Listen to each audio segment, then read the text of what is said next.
10 years ago, they called off the search and buried an empty urn with my name. Today, I walked into my sister's vow renewal in Carmel wearing a black suit and a new name. Nobody recognized me until I reached the mic and said, Eliza Barrett. I watched my father's face turn to stone as the FBI stepped in and handcuffed him mid-ceremony. They said I was dead. But I came back with truth, with evidence, and with a voice they can't silence. If you've ever felt erased by your own family, you're not alone. My name is Eliza. And this is the story of how I took back everything. Let me take you to the moment they thought I disappeared. The ocean breeze smelled like salt and champagne. From where I stood just beyond the white rose trellis arching over the cliffside lawn, I could see everything. The glittering lights strung across the palm trees. The ice sculpture in the shape of a swan. The string quartet playing a slow, honeyed version of At Last. Guests in silk dresses and tuxedos clinking flutes of vintage rosé, their laughter rising and falling with the crash of waves below. And there she was. Amanda. My little sister stood in the center of it all, glowing under the golden light of late afternoon. She wore a new white dress, not quite a wedding gown, but close. Off the shoulder sleeves, a plunging neckline, intricate beadwork that caught every shard of light. She held a bouquet of white orchids and blue thistle, her signature palette. Always had to make a statement.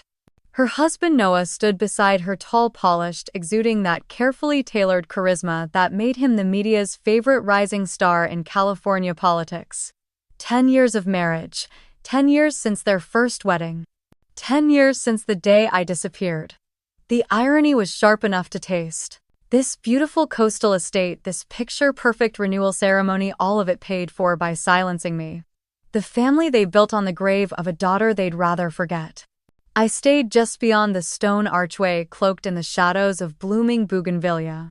I could smell the vanilla candles lining the aisle, could hear the rustle of designer gowns brushing manicured grass, but no one turned my way. Not yet. To them, I didn't exist. Amanda stepped forward, raising her glass for the first toast. Her voice rang out clear and confident, just like always. She thanked their parents, their friends, the donors who helped Noah's campaign. Her tone dripped with sincerity. The kind that photographs well. I hadn't heard her voice in 10 years, yet it hadn't changed. It still had that bright, polished charm, the kind of voice that made people lean in and believe every word. Her smile was perfect, so were her teeth. So was her life. And somewhere in the back, their mother Vivian dabbed her eyes with a lace handkerchief. Her hair was shorter, now dyed a sleek platinum blonde, her diamonds glinting in the sun. Beside her, Howard stood as stoic as ever in a crisp navy suit, hands clasped in front like he was preparing to deliver a eulogy instead of celebrating a vow renewal. I clenched my fists in the folds of my jacket. They all looked older, yes. But not broken. Not haunted. Certainly not like people who'd faked a daughter's mental breakdown to cover up a scandal that could have ruined everything. My name had been wiped clean from their mouths. From family photos. From the family trust. Eliza Barrett declared missing in July of 2015. Presumed dead. No body ever found. A closed casket ceremony, a headstone by the water with a quote from a poem I never liked. No investigation. No justice. Just silence. Amanda toasted her husband next, her voice softening. She squeezed Noah's hand and he lifted hers to his lips. The crowd cooed. The photographer clicked away. Everyone smiled like they believed in fairy tales. I watched in stillness. Cold stone at my back, warm sun on my face, and a storm building in my chest. Then it happened. A waiter carrying a tray of champagne flutes turned the corner. His eyes scanned the crowd lazily until they landed on me. He froze. Just a second. His steps hesitated, brows furrowed, something flickered in his face. Recognition, confusion, I couldn't be sure. His lips parted slightly like he might say something. I tilted my chin and walked past him, heels quiet against the stone. His gaze followed me, but he said nothing. I didn't look back. The string quartet shifted into a lilting rendition of Can't Help Falling in Love. Amanda threw her head back and laughed at something Noah whispered. I could almost hear her giggle, the same high breathy sound from when we used to share bunk beds and secrets. I remembered the earrings she was wearing. Diamond studs. They were supposed to be my graduation gift from Stanford. I had picked them out myself months before the ceremony. But after everything happened, they were reassigned to Amanda as a bridal gift. Because dead girls don't need jewelry. The guests began to settle. The MC stepped forward with a practiced smile, gesturing for everyone to take their seats for the vows. The chairs were whitewood wrapped with silk ribbons. Even from here, I could see my name wasn't on any of them. I took a slow breath, letting the salty air fill my lungs. The Pacific stretched endlessly behind the altar, glittering like it had secrets of its own. I had once thought about disappearing into that ocean. Once. But I didn't. Instead, I became someone they'd never expect to return. No one noticed the woman standing in the shadows. Not the bridesmaids sipping cocktails, not the guests laughing in circles, not even the people who once swore they loved me. The only eyes that had really seen me were the waiters. And even he wasn't sure. Good. Let them doubt. Let them wonder. Amanda and Noah stepped forward. The officiant welcomed everyone with a warm smile and asked them to open their hearts to the vows about to be renewed. Someone sniffled. A phone camera flashed. And still, I waited. 10 years had passed. I had waited this long. A few more minutes wouldn't kill me. But they might kill someone else. I stepped further into the shade and adjusted the strap of my bag. Inside, neatly packed, were documents. Photos. Records. A flash drive. Truths no one here was prepared for. They thought today was about love, about endurance, about happily ever after. But it wasn't. Today was about to become the day the Barrett family stopped pretending. And I had waited long enough. I still remember the smell of eucalyptus and hospital-grade disinfectant. It was June of 2015, and I was walking down the east corridor of the psychiatry wing at Santa Clara Medical, clutching a folder of research notes for my senior thesis. I had planned to surprise my dad with a quick lunch. He'd been practicing there for over 15 years, revered by colleagues, adored by patients. To the world, Dr. Howard Barrett was the gold standard of compassionate care. To me, he was just Dad. Until that day. The door to his private consultation suite was ajar. I knocked lightly, but no one answered. Curious, I pushed it open. What I saw didn't make sense at first. My dad sat on the couch, his shirt sleeves rolled up, tie loosened. Beside him was a woman no older than 30, legs curled under her, one hand on his chest. Her voice was low, laughing softly. His hand rested on her knee. I froze. He saw me before she did. His eyes locked onto mine, and for a moment everything stopped. Then he stood fast, like he could physically block what I'd seen. Eliza, he said too quickly, you shouldn't be here. I just stared at him. The woman turned, surprised, her smile slipping into something uncertain. I recognized her. Her name was Dahlia. 29. Diagnosed with bipolar 2. She was part of the case study group my thesis had focused on. My dad was her primary psychiatrist. I left without speaking. The next few days were a blur. I tried to process it, to rationalize it, but there was no excuse. It was an ethical breach of the highest order. A violation of trust, of care, of medical law. I gathered everything. Notes. Dates. Observations from my research logs. It wasn't just a moment of weakness, it was sustained, groomed. He had manipulated a vulnerable patient under his care. I went to the ethics board at Stanford Medical. Quietly, respectfully. I thought they'd want to know. That truth would matter. Instead, the board chair, Dr. Ling, gave me a tight smile and said there wasn't enough to act on. My evidence was circumstantial. She reminded me that false accusations could have severe consequences. Then the whispers started. In the department halls. Among professors. Among students. Eliza's having a breakdown. Eliza's been stressed. Eliza's making things up for attention. My advisor began avoiding me. My internship at the neuroscience lab was suddenly revoked. A week later, I was called into the campus counseling center. The therapist they assigned me had a file already prepared. Printed in red ink, at the top was one word: paranoia. I remember laughing because it felt absurd. Until I realized they were serious. I called my mother. She didn't pick up. I texted Amanda. She replied with, maybe take some time off. You're spiraling. Spiraling. I was the one trying to protect a patient. They made me out to be unstable, dangerous. And then came the worst part. On July 17th, I left Stanford's library late at night, heading north along Highway 1 in my black Volvo. That was the last anyone officially heard from me. Except I never made it to the coast. A mile outside of Half Moon Bay, my brakes failed, or rather they didn't exist anymore. The car veered, skidded, flipped twice, and landed just short of the cliffside. But I wasn't in it. Because I had felt something off before I even started the engine. So I walked away. Fast. 2 hours later, the car exploded. The next day, the news reported Eliza Barrett, 22, missing. Possible accident. Presumed dead. My student ID had been conveniently found near the wreckage. My phone had been crushed, but not beyond recognition. My parents held a press conference outside our home in Palo Alto. My mother wore black and sobbed into a handkerchief. My father kept his hand on her back, his jaw clenched in what looked like noble grief. Amanda stood beside them, eyes swollen. She gave the camera a small, brave smile when she said, "We just want her home. No matter what happened. We forgive her. Forgive me." They spun the narrative fast. My mental deterioration. My erratic behavior. That I had stopped taking medication I was never prescribed. That I may have harmed myself. Within 3 months, they filed for a death certificate. A closed casket ceremony followed. I watched it from a distance. Literally. I stood across the street behind a tree in a borrowed hoodie and a pair of sunglasses too big for my face.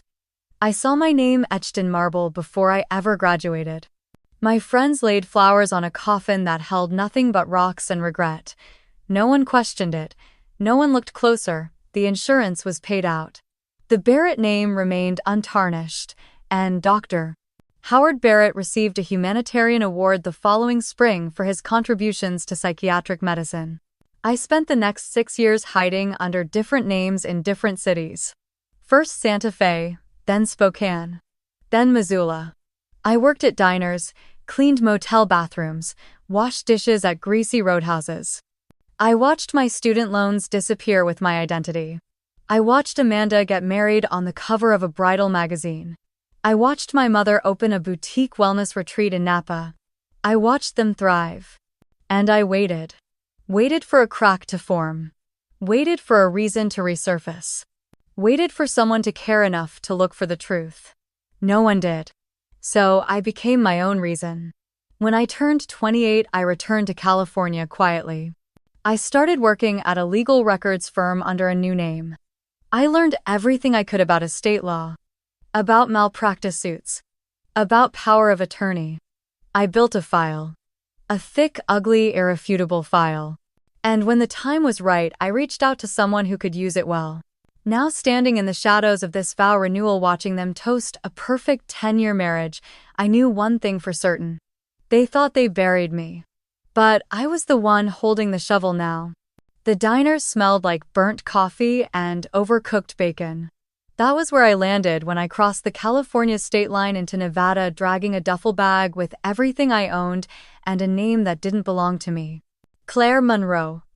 Age 23. No social security record past age 18. No family, no past. The manager at Lucky's Diner didn't ask questions. He handed me an apron and said, "You smile, you pour coffee, and you don't mouth off to truckers." I said I could do that. At night, I crashed on a cot in the back of a closed-down beauty salon 2 blocks away.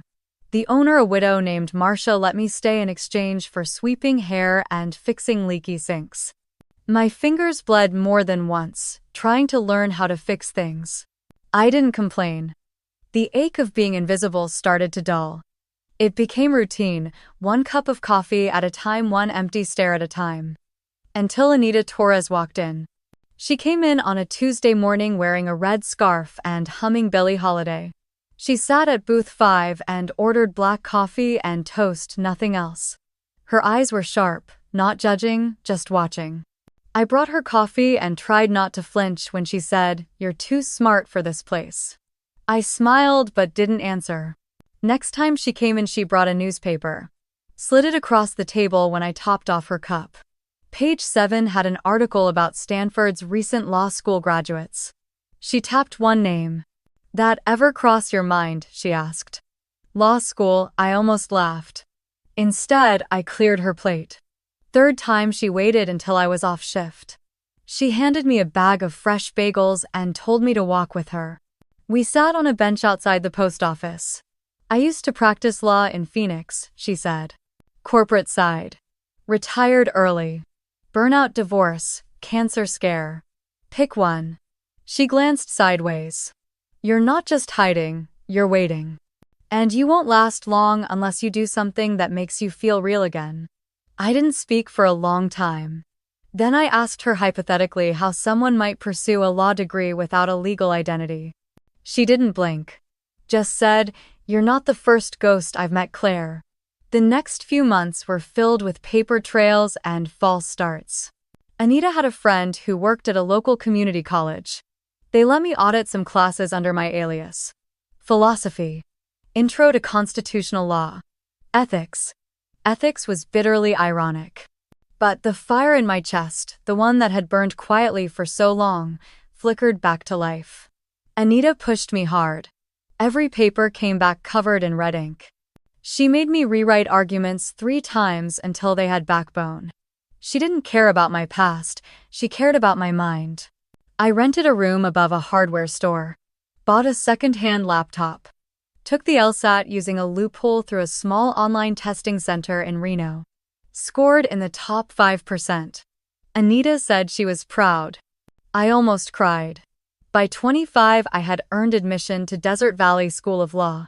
It wasn't Harvard or Yale, but it had a tough criminal justice program and access to real courtrooms. I used my tuition grant to take classes and worked nights filing case records at the county clerk's office. And slowly, quietly, I started building my file. I found out that Dr. Howard Barrett had hired a private attorney named Raymond Porter to file my death certificate. The same Raymond Porter who handled all of our family's estate matters. The same one who notarized the sale of my college fund into a trust for Amanda's new condo. I requested public records under my alias. At first, it was just out of curiosity. Then it became routine. Patterns emerged, dates that didn't align, signatures that looked copied and pasted. A notary stamp that had been suspended months before my death certificate was filed. It wasn't just my father who covered it up. Porter had helped. Legally, professionally, willingly. I created a timeline. Labeled every action with a date and consequence. On the wall of my studio apartment, it looked like a murder board. But it was really just the truth laid bare. My father had broken medical law.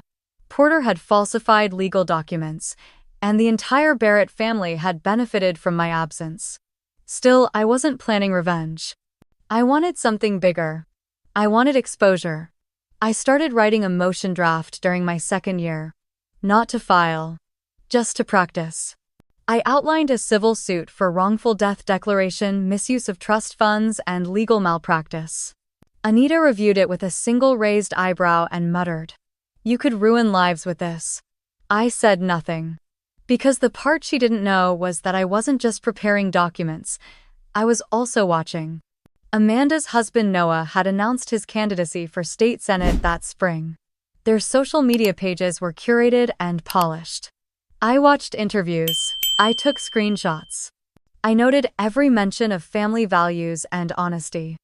My mother had rebranded herself as a lifestyle coach. She hosted webinars about overcoming grief. I watched clips of her saying how losing her firstborn had taught her to treasure the present. I wrote down every lie. I wasn't reckless, I was patient. Anita once said the law moves slow because justice takes time. But I had already waited too long to be anyone's cautionary tale. By the time I graduated, I had an unofficial record of everything they had ever done to erase me. And when I walked across that small stage wearing a plain black robe with no family in the crowd, I didn't feel sadness. I felt focus. That summer, Anita hugged me outside the courthouse steps and said, Now a counselor, I looked out toward the city skyline, heat rising off the pavement. Now I said I go home. The apartment I rented in Ridgefield sat 3 blocks from a laundromat and 2 from a church where no one asked questions. I signed the lease under the name Claire Monroe, still careful, still watching. But the town hadn't changed much. The same cracked sidewalks, the same quiet streets, the same florist on Maple Avenue with hand-painted signs in the window. Amanda's wedding was a week away. It felt surreal being this close again. Like time had folded in on itself, compressing a decade of grief into a single breath. I walked past our old neighborhood twice, but never turned onto the street. Not yet. I wasn't ready. Instead, I unpacked. I laid out the letters. They were all still with me. Over 100 envelopes, none of them stamped. Some written on diner napkins, some on lined notebook paper, some typed in the dead of night while tears blurred the screen. All addressed to Amanda. None ever mailed. I used to think if I just said the right thing, if I found the perfect combination of words, she'd understand. She'd know I hadn't left her. That I hadn't wanted to vanish. That I had begged to stay. Dear Amanda, I miss you more than I can explain. Dear Amanda, remember the mint lip gloss you stole from my drawer when you were 13? I never told Mom. Dear Amanda, you were my best friend. You always were. The letters were everything I couldn't scream into the void. They kept me tethered even when I didn't know if she hated me or thought I was dead. And for a long time, I believed she was innocent. That changed the day I saw the press release announcing her engagement to Noah Lennox. The same Noah who had dated me for 2 years in college. The same Noah who had once told me I was the only person who ever made him feel seen. Now he was the golden boy marrying into the family that had erased me.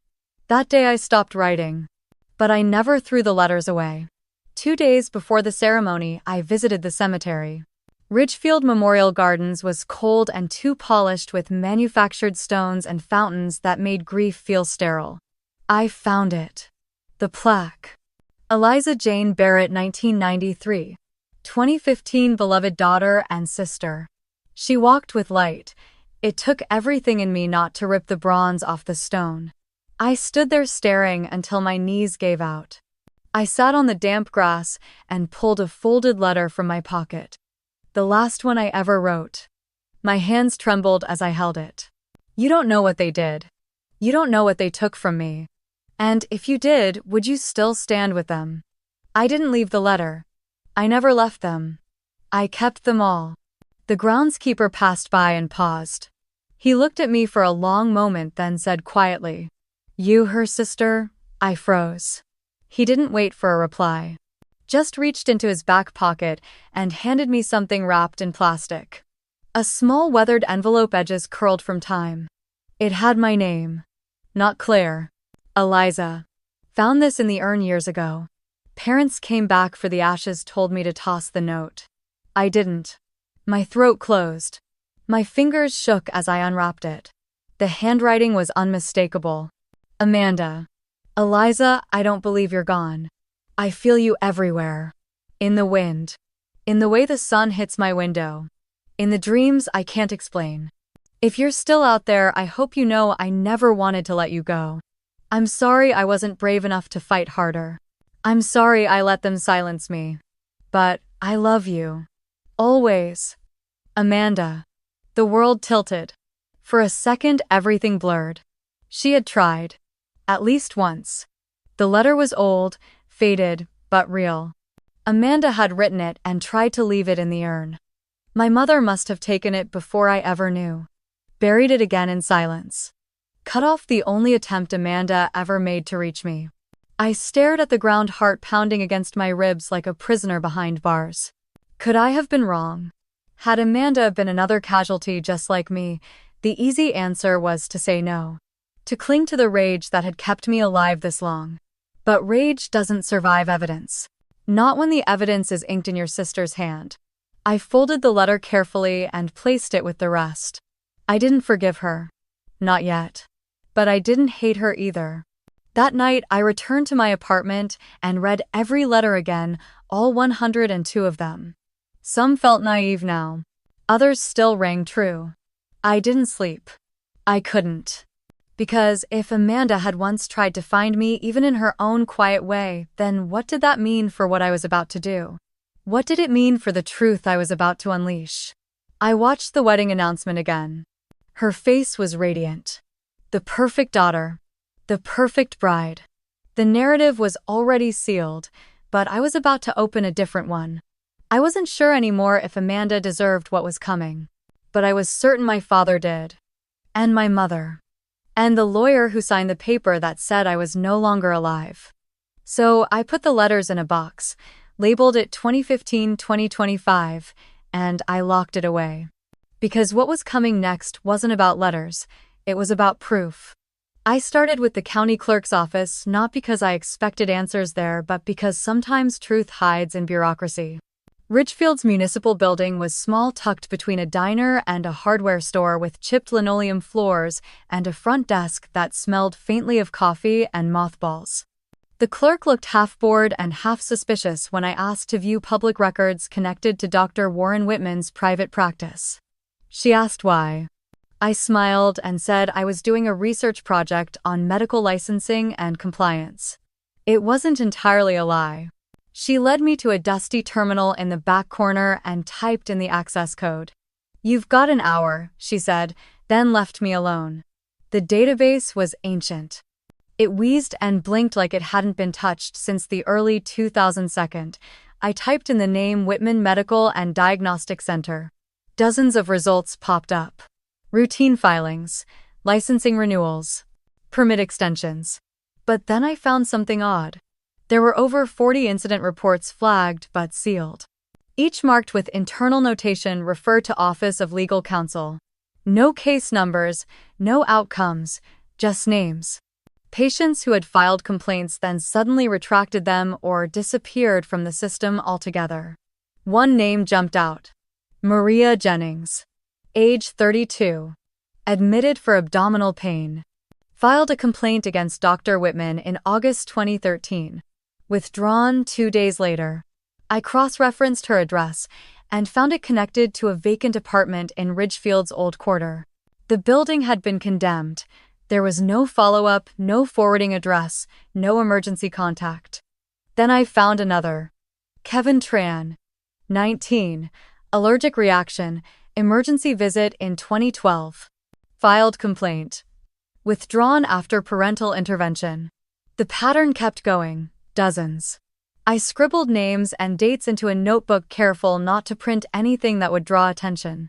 As I stood to leave, I noticed something else on the terminal. A section marked sealed depositions. It required credentials to access. I knew I wasn't the only one who had tried to look. Back at the apartment, I stared at my notes, heart pounding. My father had buried more than just me. I had suspected, but now I had evidence. Not enough to take to court, but enough to dig deeper. I needed help. The kind of help you don't find in Ridgefield, so I did something I hadn't done in 10 years. I used my real name. I emailed a contact I had never met but had read about in law school. Drew Hamilton. A former FBI agent who had investigated medical fraud cases in New York and Connecticut. He had been quoted in a case involving a pain clinic that falsified patient records. His name had come up twice in old journals. And once in an article that mentioned Whitman Medical, but never pursued it. I sent a simple message. Agent Hamilton. You once looked into Whitman Medical and Diagnostic Center. I have reason to believe the truth is worse than what you found. My name is Eliza Barrett. I am not dead. Meet me. He replied 2 hours later. 3 days later, we met in a park in Stamford, Connecticut. He wore a faded baseball cap and a windbreaker. Late 40s. Sharp eyes. Voice like gravel. I've waited 10 years for this, he said, before I even sat down. He had suspected something but was pulled off the case after internal pressure. No evidence, no cooperation. Your father had friends in places I couldn't reach, he said. I handed him my notebook. He scanned it silently. This isn't enough, he said, finally. But it's a start. He offered to help, but with a warning. If we did this, it wouldn't be quick, it wouldn't be clean. We'd need to build a case that could survive fire. I agreed. For the next 2 years, I lived in quiet duality. By day, I clerked at a small legal firm under the name Claire Monroe, learning motions and filings. By night, I met with Agent Hamilton.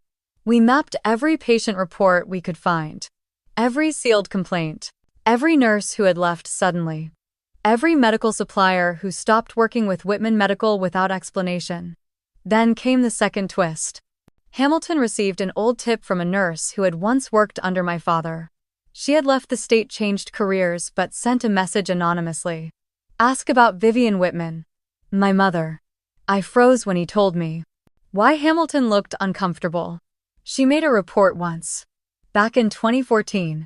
She went to a crisis center and said she feared for her safety. The report never went anywhere. She recanted. Said she was unstable. But the original statement was still on file, buried in internal logs. We found it. My mother had told a social worker that she believed her husband was drugging her, that he monitored her spending, blocked her phone access, and kept her isolated from extended family. She had tried to report suspected misconduct at the clinic, but was told by her husband that she was mentally unwell. She was prescribed sedatives by a colleague of his. The handwriting was hers. The signature shaky but real. I sat in silence after reading it. All the years I'd thought she was just complicit. Cold. A silent partner. But now I wasn't sure. Had she tried? Had she been trapped just like me? That night, I didn't sleep. I opened every letter Amanda had ever written me. Just one. But it felt heavier now. Like there were words behind the words. My family wasn't just guilty. They were broken. It didn't change what I had to do, but it made it harder to breathe. Hamilton and I kept going. We followed the money, traced the shell companies that handled billing for the clinic, tracked down patients who had relocated or changed names. A few talked, most didn't. But we were getting closer. We weren't chasing vengeance anymore, we were chasing proof. Proof no one could deny. Not even them. I called the facility using a disposable phone, gave a false name, and asked if I could visit Vivian Whitman during visitor hours. They said yes, as long as I provided ID and signed the logbook. I thanked them, hung up, and stared at the wall for a long time. She had suffered a minor stroke 6 months ago. That much I knew from Hamilton's background check. My father had moved her into a long-term care center outside New Haven shortly after, citing her need for constant medical supervision. I doubted that was the full reason. He wanted her quiet, contained somewhere no one would ask questions if she forgot her own name or failed to speak, but I had to see for myself. I wore a beige coat, pulled my hair back into a low ponytail, and left my real name buried in my back pocket. At the front desk, I wrote Claire Monroe, handed over a fake ID that matched, and smiled politely. The nurse barely glanced at me before buzzing open the security door. Room 214. The hallway smelled like lemon cleaner and boiled peas. Wheelchairs lined the walls, patients shuffled past with walkers, eyes vacant or wary. I hadn't stepped foot in a place like this since college. And never as someone pretending to be no one. When I reached the door, I hesitated. My hand hovered above the knob, then finally turned it. She sat in a chair by the window, back straight, hands folded in her lap. Her hair was silver, now pulled into a neat bun. She wore a navy cardigan I remembered from years ago, and her shoes were the same sensible flats she used to wear to PTA meetings. For a moment, I thought she might not recognize me. Then she looked up. Her eyes sharpened like a camera coming into focus. Eliza. Her voice was low. Not surprised. Not frightened. Just certain. I closed the door behind me. Saturday down across from her. I didn't speak. She reached for my hand, and for a second I let her hold it. I never believed you were dead, she whispered. My throat tightened. Why didn't you look for me? I did. Quietly. Your father controlled everything. My phone, my bank account, the staff. I couldn't even get online without him knowing. And when I asked questions, he gave me pills. Said I was unstable. That I'd imagined things. She looked away. I let him convince me I was broken. I pulled my hand back. She didn't flinch. I wrote letters, she said. Dozens.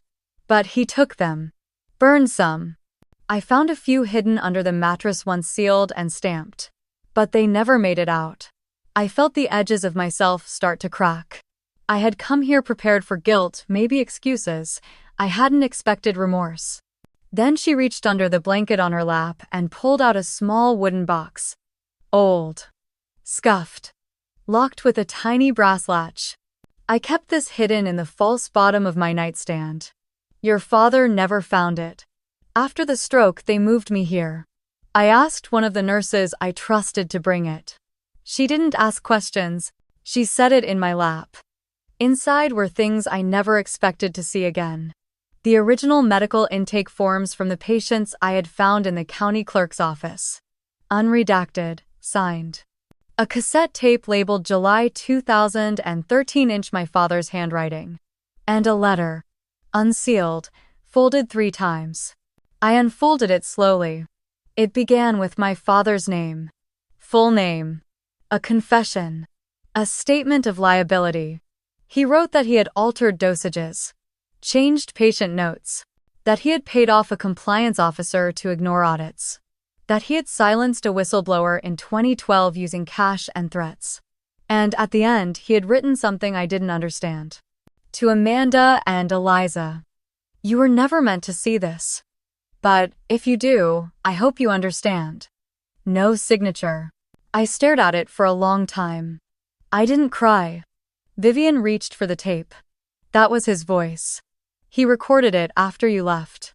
He said if anyone ever came back asking questions, he wanted the truth told on his terms. But he never gave it to anyone. I kept it. Why are you giving it to me now? Because I may not be here much longer. And I want someone to do what I couldn't. I looked at her then. Really looked. Her hands trembled. Her eyes, though clear, carried something that hadn't been there before. Shame. Or perhaps relief. You don't have to forgive me, she said.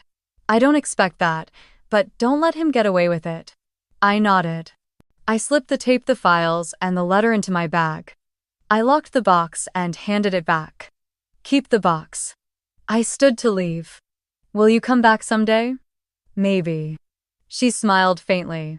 Then she whispered, tell Amanda I never stopped loving her. I paused at the door. Then walked out without a word. In the parking lot, I called Hamilton from the burner phone. We have it, I said. Enough to reopen the case. He exhaled sharply. Good, that's good. What changed? I looked back at the window on the second floor. She was still sitting there. I'm not going back alone, I said. He didn't ask what I meant, neither did I.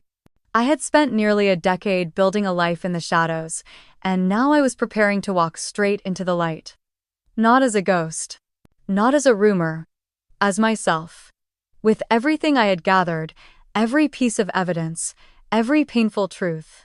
The vow renewal would be held at a private estate in Montecito, a sprawling vineyard-turned-event space complete with string lights, stone arches, and a guest list packed with the who's who of California politics. Amanda wanted it that way. Or maybe Vivian did. Either way, it was a showcase. A spectacle. Perfect for what we had planned. Agent Drew Hamilton met me at a motel just outside Santa Barbara. He wore plain clothes and a sun-faded baseball cap, but nothing could disguise the sharp focus in his eyes. He set the briefcase on the table between us, flipping it open to reveal printed dossiers, a folded press itinerary, and a burner phone. Press passes had already been arranged. Not under our real names. Under the name of a boutique law firm in San Francisco specializing in health compliance and malpractice cases. A firm that did not technically exist but had enough of a digital footprint to fool a few eager interns doing background checks. The plan was simple, at least on paper. I would attend as Clara Monroe, legal counsel representing a coalition of malpractice survivors invited to deliver a brief statement at the post-ceremony cocktail hour. The request had gone through Noah's campaign team, couched in vague promises of collaboration and public relations benefits. Noah agreed without hesitation. Of course he did. His re-election strategy hinged on the image of a clean-slate healthcare reformer. A progressive rising star. His public calendar said he'd be unveiling a new initiative that day. We knew better. It wasn't just the hypocrisy that burned, it was the history. Noah Whitford had been a final-year med student interning under my father during the summer of 2014. Back then, he was quiet, eager to please, always nodding, always taking notes. He was also the first one to file an internal report about a patient's death at the clinic, a young woman with a history of psychiatric care who was given a dangerous combination of medications. The report disappeared. Noah said nothing further. And 6 months later, he was offered a letter of recommendation glowing enough to win him a residency at one of the most competitive hospitals on the West Coast. He built his entire reputation on that foundation.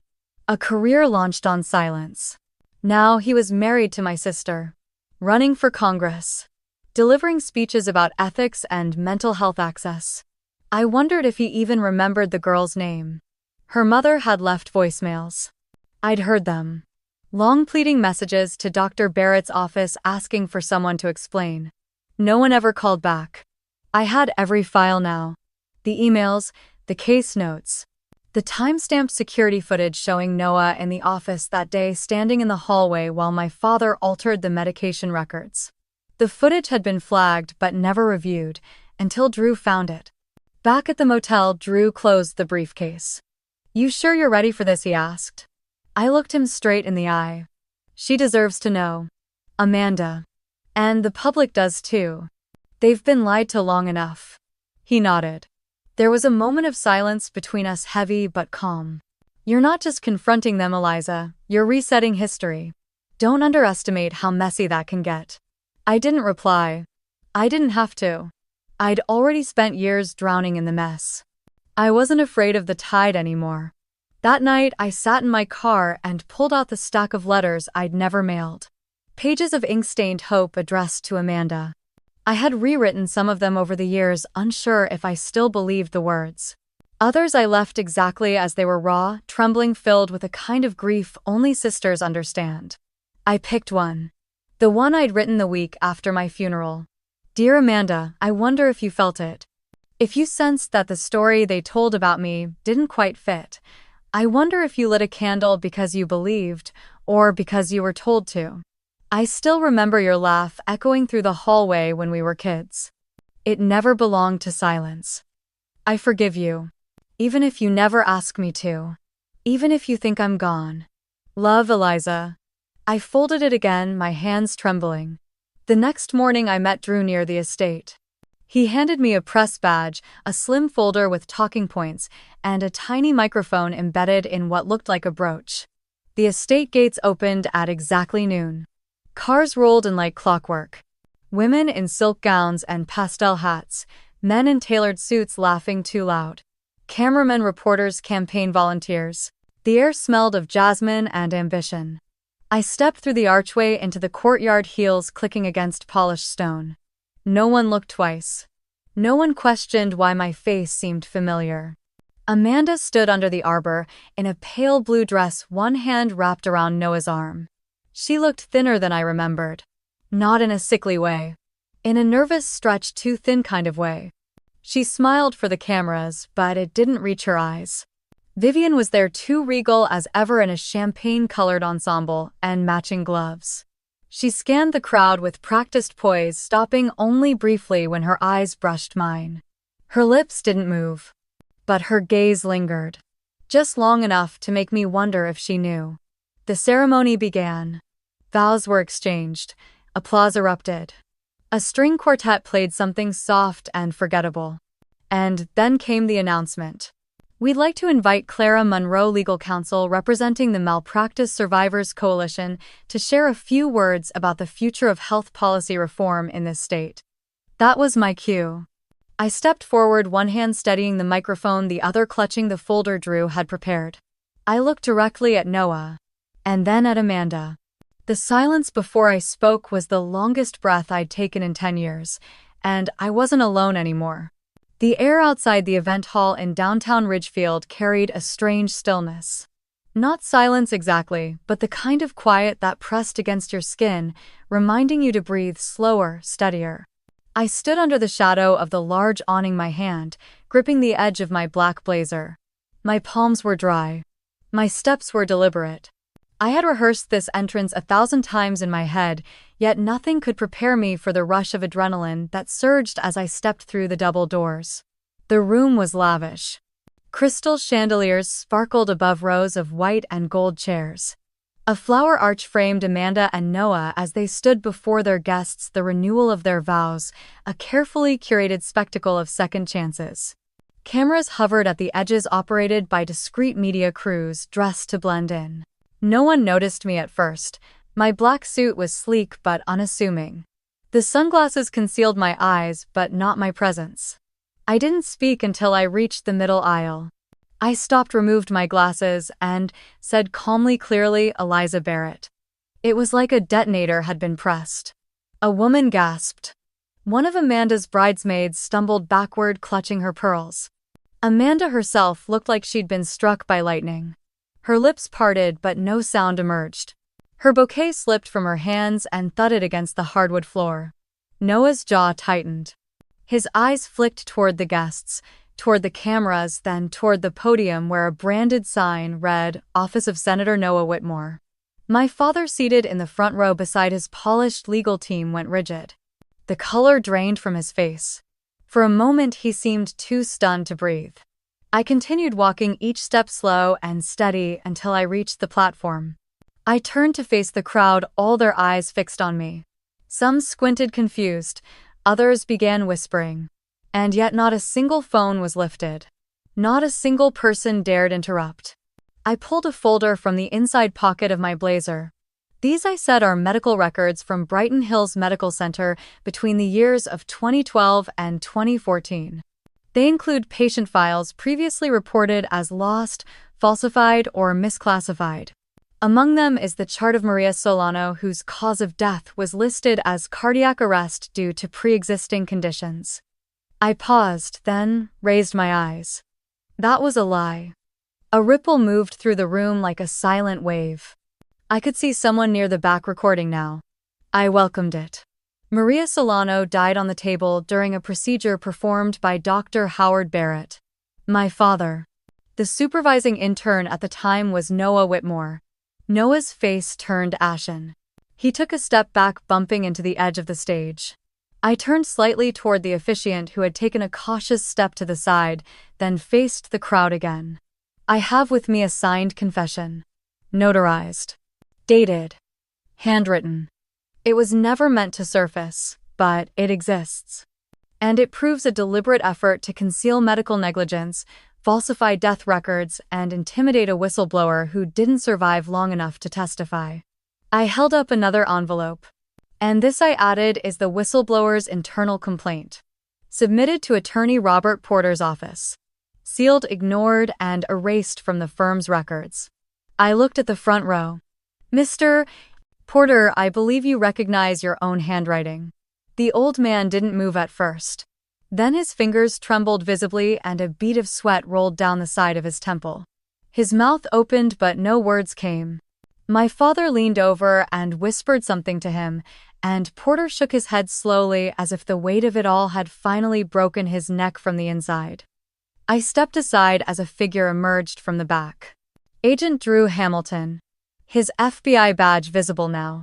Behind him came two more agents and two uniformed officers from Ridgefield PD. The room was frozen. Drew's voice cut through the air like a cold blade. "Dr. Howard Barrett, you are under arrest for obstruction of justice, medical malpractice, resulting in death, conspiracy to commit fraud, and destruction of legal evidence." Gasps erupted across the room. My father stood up sharply, chest heaving. "This is ridiculous. This is a public stunt." "She's not. She's your daughter," Agent Hamilton said evenly, interrupting him. "And we have confirmation of identity via DNA and living witness." My father's face contorted, not in anger this time, but in something almost like fear. He looked toward Amanda as if expecting her to speak. But she didn't. She couldn't. Her mouth hung open slightly, her eyes locked on mine. I stepped down from the stage as the officers approached him. He resisted for half a second, then lowered his arms in surrender. They cuffed him quietly, firmly. As they led him past me, his eyes met mine. There was no recognition, no apology. Only the cold disbelief of a man who never thought the past would catch up to him. I didn't blink. I didn't flinch. I simply said, "I'm not dead, Dad. I was just buried under your lies." He said nothing. Just turned away. Porter was next. He didn't protest. His shoulders slumped as if decades had finally caved in on him. Outside, a few reporters had begun to gather. The story was already spreading. It wasn't just a scandal anymore, it was a reckoning. I turned back toward Amanda. She stood on the stage, still her veil sliding off one shoulder. Her hands trembled as she gripped the podium. Her voice, when it came, was a whisper meant only for me. "You were never supposed to come back." I gave her a long, quiet look. I did, and this time I wasn't leaving. The morning after the ceremony, my name was everywhere. I didn't even have to search it. It greeted me the moment I turned on the television in the hotel room. Eliza Barrett.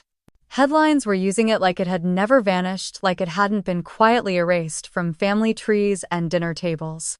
A news anchor in a perfectly crisp blazer said it 3 times before cutting to grainy footage of the arrest. There, I was frozen on screen in that black suit, standing beside Agent Hamilton while my father was handcuffed, Noah gaping like someone had punched the wind out of him. The footage looped on every major network by noon. By the afternoon, the hashtag #ElizaIsAlive was trending worldwide. People were posting screenshots, making side-by-sides from old family photos someone had clearly leaked.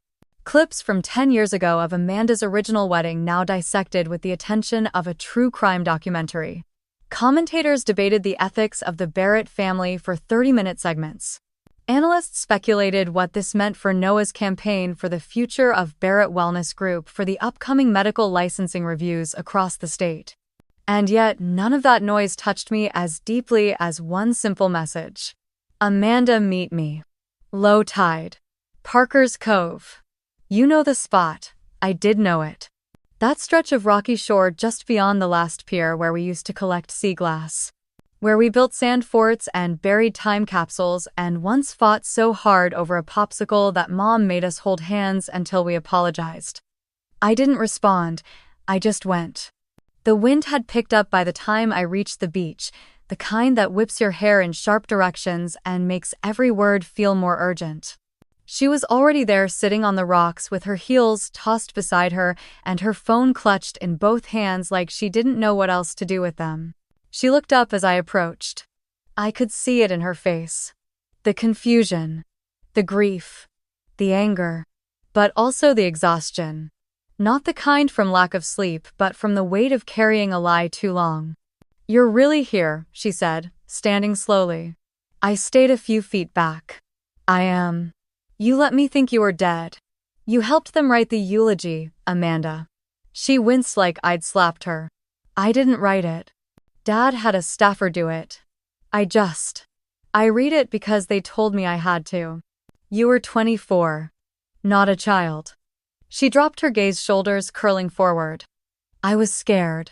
Of him, of what it meant if I wasn't. The wind blew harder, spraying a little mist up from the tide. She brushed her hair out of her face, then turned to sit back down on the rocks. I followed and took the space beside her. We didn't speak for a long moment. "Do you know what it felt like, Amanda? To be dragged into that psych ward while screaming your name, thinking maybe if you heard me you'd help." Her jaw clenched. I believed them.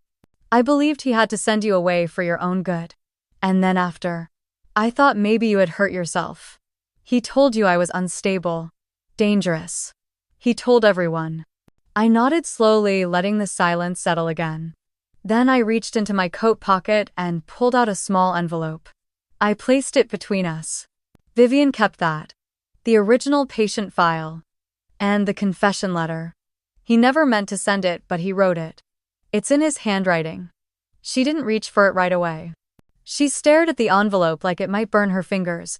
He killed that woman, didn't he? The one from the malpractice suit in 2012, he altered her treatment plan. When it went wrong, he blamed a nurse and buried the paperwork. And Noah, he interned that summer. Signed off on it. He knew. You think this vow renewal was about love? It was about positioning. About making him look unshakable before the next primary. Amanda nodded slowly. Her voice cracked. I was going to be First Lady of the state. That's what he kept saying, like it was some prize, like it was worth anything. Is that what you wanted? I wanted to matter, Eliza. I wanted to be seen. So did I. She finally picked up the envelope. Her hands trembled. I don't know how to fix this. You don't. You just stop protecting it. We sat there as the tide rolled closer. The wind quieter now. Amanda sniffed, wiped her face, then turned to me again. I'm dropping out of Noah's campaign. I've already spoken to the PR team. Told them I need a break from public life. That's a start. Also, Mom had more. Documents. Letters. She gave me a box months ago and told me not to open it unless something happened to Dad. I think she always knew this day might come. Will you give it to me? Amanda hesitated for a breath, then nodded. Yes. It's yours. It always should have been. We stood together. She didn't ask me for forgiveness, and I didn't offer it. That wasn't what this was. Before I turned to leave, she asked one last thing. Why didn't you run? Because the truth isn't something to escape, it's something to walk through. Even if it breaks everything open. And then I walked away toward the road, toward the next step, toward a life no longer hidden in shadow. The kind of life where names don't vanish. Where stories are not stolen, where truth gets to live. By the following morning, I was no longer just a name trending online. I was on the front page of nearly every major news outlet. Eliza Barrett. Alive. Present. And central to a case that had begun to unravel faster than anyone predicted, the FBI wasted no time. Within 48 hours, they reopened multiple cases previously marked as inconclusive or quietly settled, all tied to the private medical network run by my father and his associates. Names I remembered from files tucked away in the boxes my mother had hidden now surfaced in subpoenas and depositions. Dr. Alan Harris. Dr. Susan Bell. Two more physicians who had signed off on suspicious death certificates or discharged patients without follow-up. Every document, every signature, every lie began to glow under the harsh fluorescent light of federal inquiry. I was no longer a missing daughter, I was a key witness. Special Agent Madeline Kemp became my point of contact. Sharp-eyed, steady voice, no sympathy in her tone but no dismissal either. She treated me not as a victim but as a person whose testimony mattered. Whose memory held weight. Whose story had already shaken a well-established structure. She handed me a list of former patients and their families. Most names I didn't recognize, some I did. One in particular made my breath catch. Lydia Carmichael. Age 8. Cardiac arrest during a routine pediatric checkup. Her file had always bothered me. A child with no documented pre-existing conditions, no familial history of heart disease. And yet she had died within 24 hours of a minor outpatient procedure at my father's clinic. The case had been dismissed. Quickly. Too quickly. I circled the name. 2 days later, a woman showed up outside the temporary apartment the Bureau had arranged for me near downtown Providence. Her coat was soaked from the rain, and she clutched an old photo in one hand like it was the only thing tethering her to the ground. Her eyes met mine, and she didn't speak for a full 10 seconds. You're her, she finally said. Eliza Barrett. I nodded. The air between us thickened. My name's Dana Carmichael. Lydia was my daughter. I invited her in. She didn't sit right away, just stood there, shoulders trembling, until I brought her a towel and poured her some water. I thought I'd never get to say this, she whispered. But thank you. I didn't know what to say. I had never spoken to her back then. I had only read her daughter's file and felt the ache of something wrong I couldn't yet name. She must have sensed my confusion. You didn't just disappear, she said. You did something. Whatever you dug up. They're finally talking about my daughter like she mattered. For the first time in 8 years. Her fingers curled around the photo she still held. It was Lydia at age 6 in a purple tutu, missing her front teeth but smiling like the world had just told her a secret. My throat closed. Dana didn't stay long. She left the photo on the table and said she'd let the lawyers do the rest. She didn't want to be on television. She didn't care about airtime, she just wanted to say thank you. Later that evening, I got an email from a private address I didn't recognize. The subject line was simple course invitation, fall term. I clicked it. Dear Miss Barrett, we at Fairfield College of Law are preparing a fall curriculum update and are creating a guest-led seminar titled Ethics in Law and Medicine. Your story, your voice, and your insight are profoundly valuable. We would be honored to have you join us as a visiting lecturer should your schedule allow. The students would benefit deeply from hearing about not only your experience but the ethical framework you fought to uphold. Please let us know if this is something you'd be willing to explore. Warm regards, Dr. Leanne Westbrook, Dean of Curriculum Affairs. I reread it twice. Then a third time. I hadn't thought about teaching.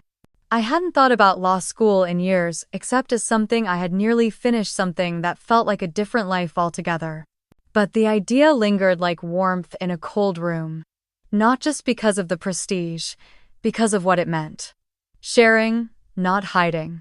Using the story not as a wound but as a mirror. So others could look in and ask the right questions before it was too late. I didn't reply that night. The next morning, another knock on the door came. This time it was Agent Kemp, and she didn't smile. You're going to be called to testify, she said. Likely next month.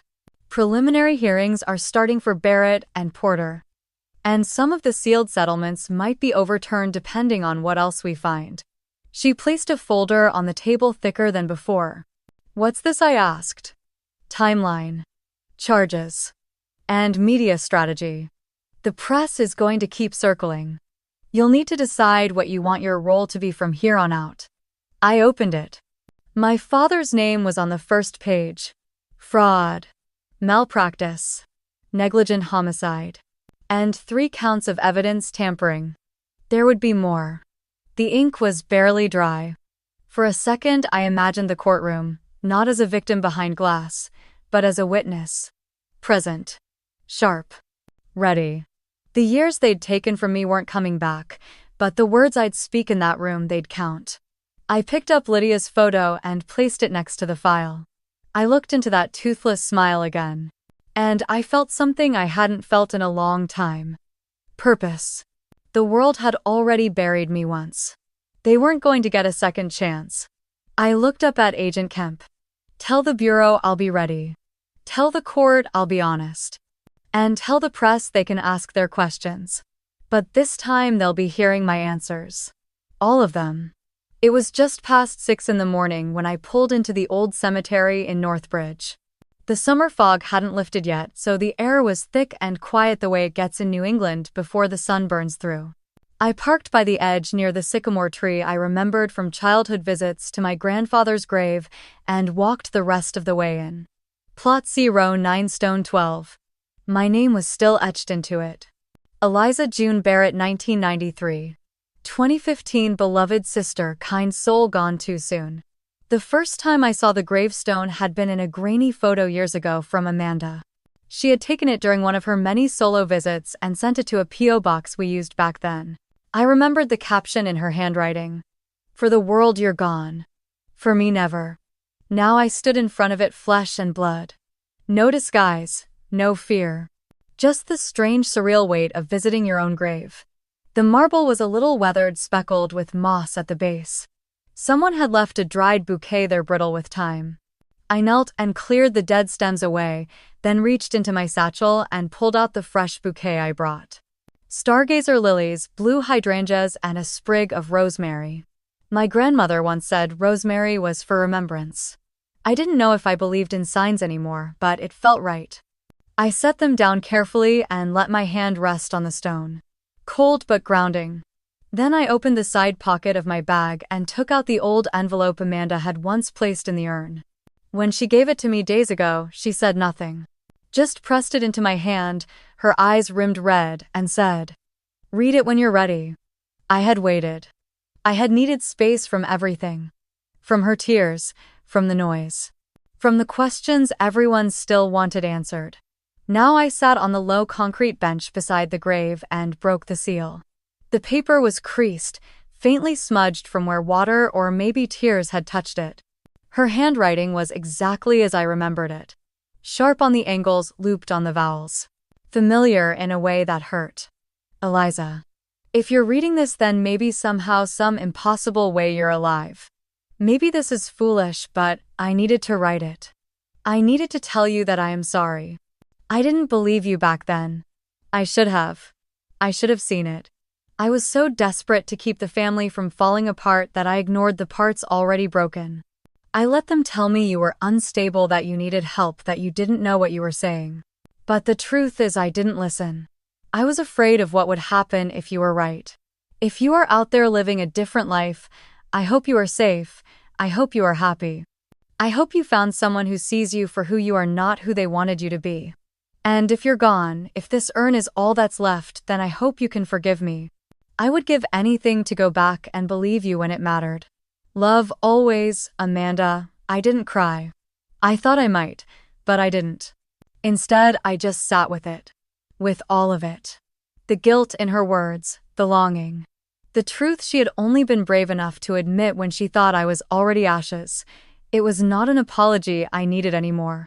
I had grown beyond needing others to believe me just to feel real. But it still mattered that she had written it. That some part of her had fought to reach me even when she believed it was too late. I folded the letter back into its envelope and placed it beside the bouquet. Then I pulled out the sheet of paper I had written the night before. Just one page. No drama, no final monologue. Just the words I needed to leave behind. To whoever visits this grave, you may know my name. You may know a version of my story. What you should know is this: I lived. I lived through being silenced. I lived through being erased. I lived through years of hiding, of rebuilding, of waiting. I was once a ghost walking through the edges of other people's lives, afraid to step into the light. But I am no longer that ghost. This name on this stone, it doesn't define me. I am more than what they buried. I am Eliza Barrett. I choose my own light now. That's all. I placed the letter in a small sealed pouch and tucked it behind the flowers, wedging it so the wind wouldn't carry it away. Then I stood, gave the gravestone one last look, and whispered, not goodbye. Just no longer hiding. As I turned back toward the path, the sun began to pierce through the fog. The sky shifted from ash gray to pale gold, and the trees seemed less like silhouettes and more like living things again. I didn't know what came next. Testimony. More press. Maybe that lecture at Fairfield College. Maybe none of it, but I knew I wouldn't be returning to the shadows. Not anymore. The courthouse steps felt like a stage that day. Reporters lined the barriers, cameras pointed from every angle, microphones stacked like a wall of sound. I had dreamed of disappearing 1,000 times before, but now for the first time I stood to be seen. Beside me stood my attorney, Janice Albright, a woman who had believed in my truth long before the press ever caught wind of it. Behind her was Amanda, clutching the folded statement I had written that morning. She didn't speak, didn't wave, she was just there. And that mattered more than I could say. The press conference had been my idea. I didn't want my story spun by someone else. I didn't want to be a mystery, a tragic case, or a headline with no ending.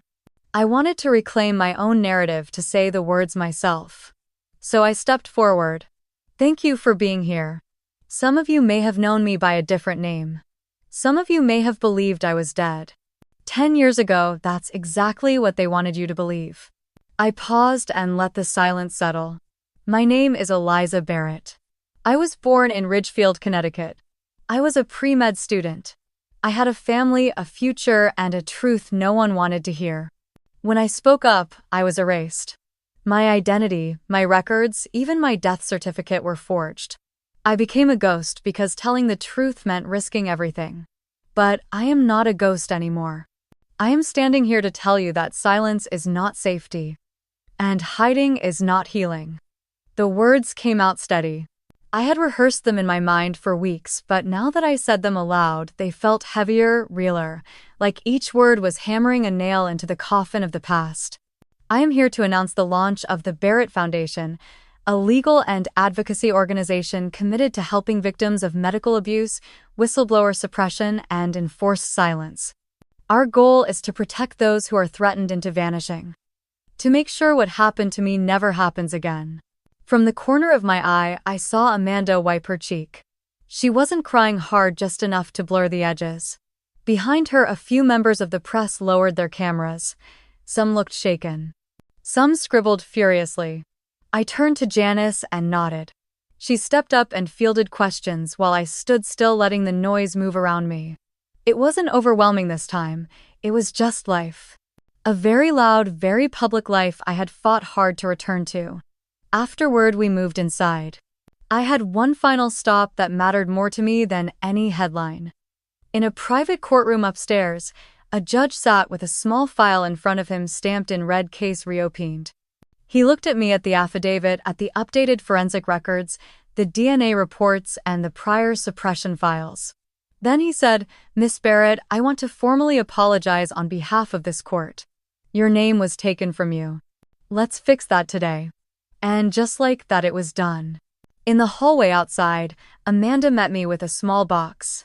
Inside was my original birth certificate, the one she had found among our mother's things. She handed it to me like a fragile relic. I held it carefully. The edges were faded, but the name was clear. Eliza June Barrett. I looked at her. "Thank you for coming." "I should have come sooner," she said. "I was scared." "You're here now." She nodded. Her voice trembled, but her eyes didn't look away. I walked her to the elevator. We didn't say much more. Some wounds don't close with words. But I knew she would stand behind me when I gave the keynote next week at Fairfield. She had already RSVP'd. That night, back in the apartment I now called home, I lit one candle and opened the window. The breeze from the harbor carried in the scent of salt and summer rain. I sat at my desk and wrote the speech I would deliver to a lecture hall full of law students. The title was simple: Ethics in Silence. But the first line wasn't from a textbook, it was mine. 10 years ago, they thought I was dead. Today, I live so they never forget. I closed my laptop and let the silence wrap around me like something familiar but not frightening. I had learned how to sit with it. Not as a prisoner, but as a witness to my own life. If you've ever been made to feel invisible, if they called you a ghost before you had a chance to speak, if your story was written by someone else before you got the pen, remember this.